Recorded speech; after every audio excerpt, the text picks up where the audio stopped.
Para hacer un vídeo espectacular, la verdad es que ningún sitio como el Cañón del Colorado. Pero me vais a permitir que hoy no lo haga, porque estoy absolutamente sobrepasado y porque todavía tenemos que intentar llegar un poco más abajo del cañón. Realmente impresionante, nunca había visto nada semejante. Pero bueno, a continuación seguramente cuando llegue a la civilización haremos un vídeo en un segundo. Ahora os dejo con este espectáculo natural.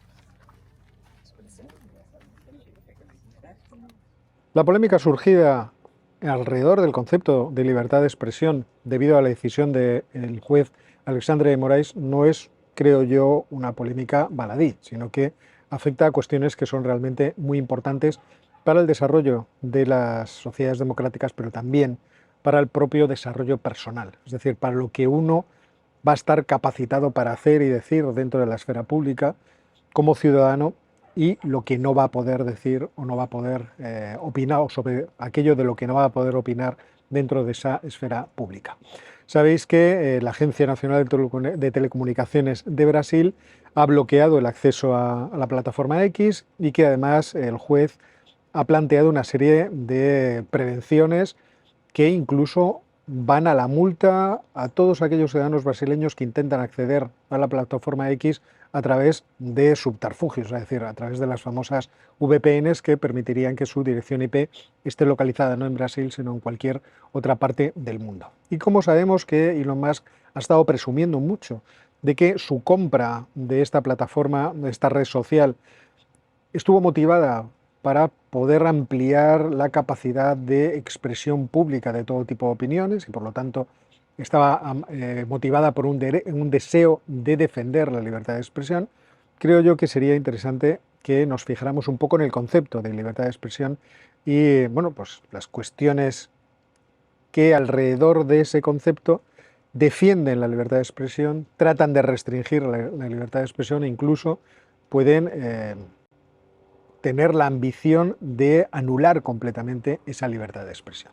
Hay diversas formas de defender la necesidad de la libertad de expresión. Una primera, que yo creo que es más inmediata para nosotros, es la defensa del sistema democrático. El sistema democrático se basa en la difusión de opiniones distintas, de ideas distintas, de su contraposición y también de su discusión dentro de la esfera pública, con el propósito de que los distintos ciudadanos puedan hacerse una idea de qué es lo que desean cada uno de los movimientos políticos, de qué es lo que desea el propio ciudadano y por lo tanto a quién tiene que promover al poder para que las transformaciones que él quiere que se realizan en la sociedad o las medidas que quiere que se implementen dentro de la esfera pública realmente se lleven a cabo. Desde ese punto de vista, hay una justificación democrática de defensa de la libertad de expresión. La libertad de expresión es esencial para que el electorado, para que los ciudadanos puedan hacerse una opinión libre, puedan discutirla y por lo tanto puedan llegar a clarificar las posiciones que tienen unos y otros y puedan discernir qué medidas son más óptimas, son más deseables desde su punto de vista. Y por lo tanto, para que haya democracia, parece que un requisito imprescindible y previo es que haya libertad de expresión. También es cierto que en esta misma vía, la libertad de expresión es una forma de desarrollar nuestra personalidad. Nosotros necesitamos juzgar la realidad desde nosotros mismos. Este punto de vista, que es característico del pensamiento moderno, es decir, del pensamiento filosófico que va surgiendo alrededor del siglo XVI y que es claramente defendido, por ejemplo, por Kant, es un principio que parece que hemos adoptado todos de manera muy intensa. Nosotros queremos ser los jueces de la realidad y por lo tanto para poderlo ser necesitamos expresar lo que entendemos que esa realidad es en nuestra cabeza, es decir, cómo nosotros definimos las cosas. Tenemos derecho a decir yo creo que esto es verdad, yo creo que aquello es mentira. Y si alguien nos prohíbe la interpretación libre de la realidad dentro de nosotros mismos, entonces estaría atentando de forma directa contra nuestra más esencial libertad. Nosotros queremos ser capaces, porque además tenemos la capacidad de ello, de poder juzgar toda la realidad que está a nuestro alrededor desde nosotros mismos. Es verdad que esto va a enfrentarse con otras cuestiones, que es la cuestión de la verdad y la búsqueda de la verdad, Pero en lo que es el desarrollo personal, en lo que es la transformación personal, en lo que es la consecución de autonomía personal respecto de los demás, la libertad de expresión es uno de esos elementos fundacionales o fundamentales. Si a mí me dicen esto es blanco y yo creo que es negro, debo tener la libertad de poder expresarlo, debo tener la libertad de poder pensar por mí mismo si eso es blanco o es negro, y no debo estar sujeto a la imposición de otros que me vayan a decir no, usted tiene que pasar por esta horca caudina, por esta afirmación, y tiene que avenirse a aceptar lo que nosotros decimos. La libertad de expresión es uno de esos elementos fundamentales que cada una de las personas debe poder ejercer en esa vía de conseguir una mayor autonomía en sus juicios, en sus pensamientos, en sus criterios, en sus opiniones, dentro de la realidad. Y eso además es un elemento importante del proceso de perfeccionamiento y de realización de las personas.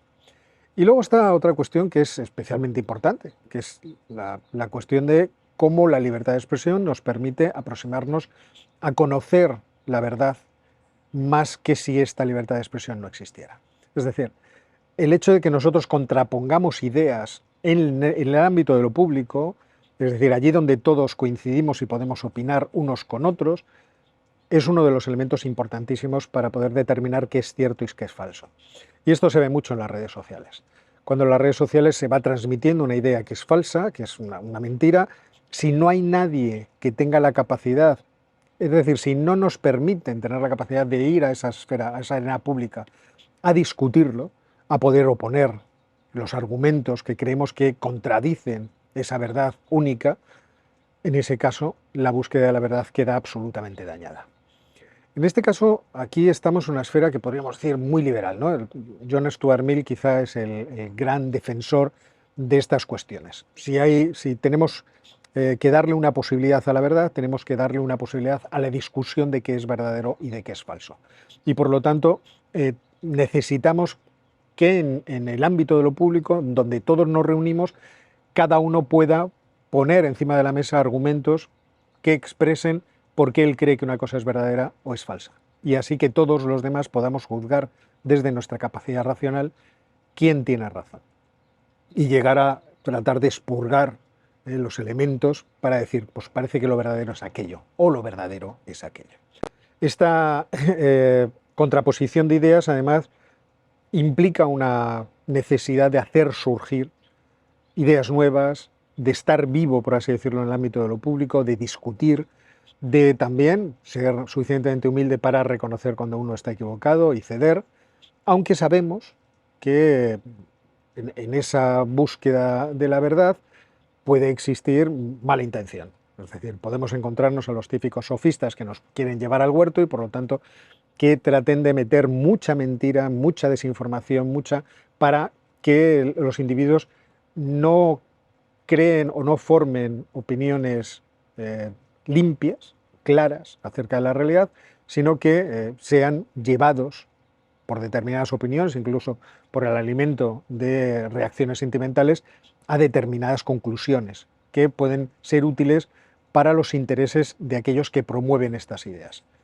Y esto es una realidad que también está ahí encima. Pero de cualquier forma, el que exista un mercado libre de ideas, el hecho de que nosotros podamos ir a confrontar con otros públicamente sobre las cuestiones más diversas, es algo que tiene una gran utilidad.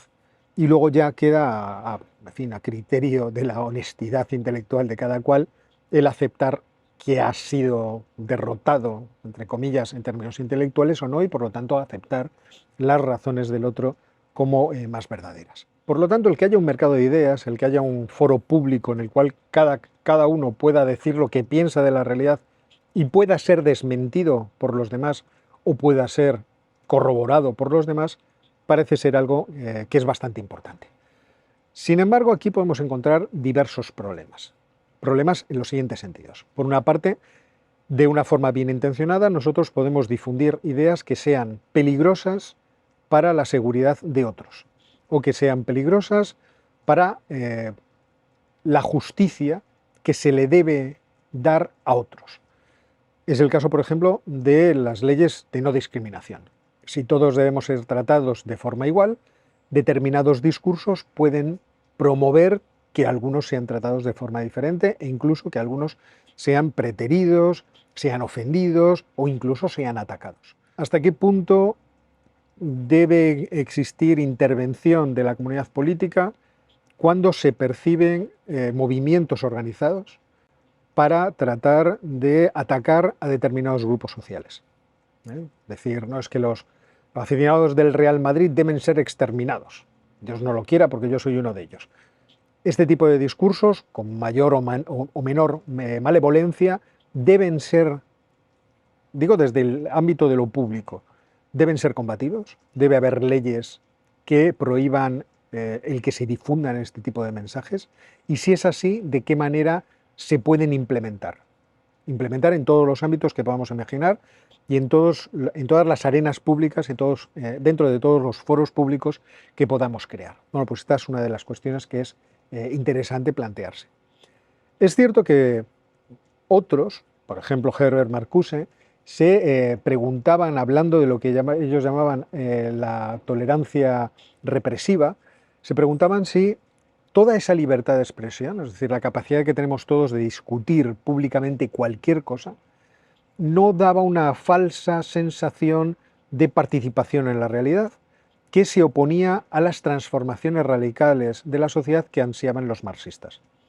Desde el punto de vista Marcuse, obviamente esto era así, y la libertad de expresión sería un ardid liberal para que el sistema de libre mercado, como queréis llamarlo, capitalista, siguiera existiendo. Y por lo tanto, la estructura de opresiones entre unas clases y otras.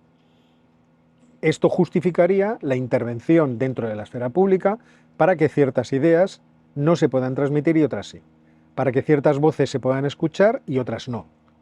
Esto es algo que también existe y que lo vemos constantemente, viniendo, no diría yo solamente desde el ámbito de lo marxista, sino desde diversos ámbitos distintos.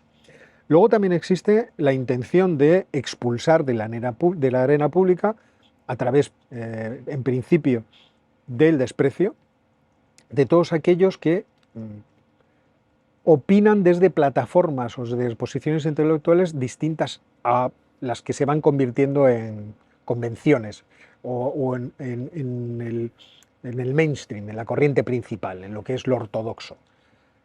Ocurre mucho, por ejemplo, con las opiniones que manifiestan personas con convicciones religiosas. Estas no deberían de estar dentro de la arena de lo público, según, por ejemplo, los planteamientos laicistas o secularistas, porque suponen una petición de principio. Ustedes dicen que Dios existe y como no se puede demostrar, todas sus afirmaciones deberían estar fuera de lo público porque están ustedes, a través de una superstición, tratando de convencernos de cosas. Yo entiendo que esta es una posición legítima, es decir, oiga, usted no me puede traer una petición de principio, pero a lo que me refiero es a la situación en la que alguien que tenga convicciones o creencias religiosas, utilizando la razón y argumentando racionalmente, trata de ser expulsado porque no se quiere atender a sus razones debido a que tiene convicciones religiosas. Y entiendo que veis la diferencia. Si el que tiene convicciones religiosas no utiliza peticiones de principio, sino que utiliza argumentos racionales, entonces debe sentarse con todos nosotros a poder discutir. O con todo el mundo, no con todos nosotros, sino con todo el mundo. Es como estoy con una mesa con sillas, me ha salido la expresión sola. Esta es también una estrategia que vemos muy a menudo. Aquellos no pueden hablar porque ya les excluimos a priori, no queremos escuchar sus razones, porque prejuzgamos que todas esas razones dependen de una petición de principio. Obviamente esto se puede decir de cualquiera y dependerá de quién tiene la sartén por el mango, es decir, quién domina el consenso, el mainstream, para que pueda excluir a otros afirmando que a esos cómo se les va a ocurrir a escuchar si estos son marxistas o estos son liberales o estos son... Creo que también entendéis lo que quiero decir. En cualquiera de estas cuestiones va a haber una intención de intervenir dentro de la arena pública para evitar que esos mensajes puedan llegar a la realidad. Y esto yo entiendo que es peligroso. Pero por otra parte vamos a encontrarnos otras derivadas que sí son interesantes. Por ejemplo, cuando una potencia extranjera que es hostil a una nación en concreto trata de influir en la opinión de aquellos que viven en ese país para que o bien se estabilice políticamente el país, o que llegue al poder alguien que le sea más favorable. En ese caso, en esa esfera de lo público, en esa arena pública, se le debe dejar a esa potencia extranjera intervenir, opinar, influir, más aún cuando a través de las redes sociales es posible hacerlo con métodos muy sofisticados, es decir, utilizando, por ejemplo, bots o inteligencia artificial para tratar de influir en la opinión de los demás. Porque tengamos en cuenta, y esto lo comentaba un poquito antes, nosotros podemos influir en las personas a través de la racionalidad, pero también a través de los sentimientos, de la sentimentalidad. Y esta es una vía mucho más inmediata, mucho más eficaz, mucho más efectiva. Si logramos introducir nuestras ideas a través de aquello que la gente de forma instintiva relaciona con lo que acepta o rechaza, con lo que ama u odia, en ese caso podemos influir muy rápidamente en ellos pasando por encima de lo racional.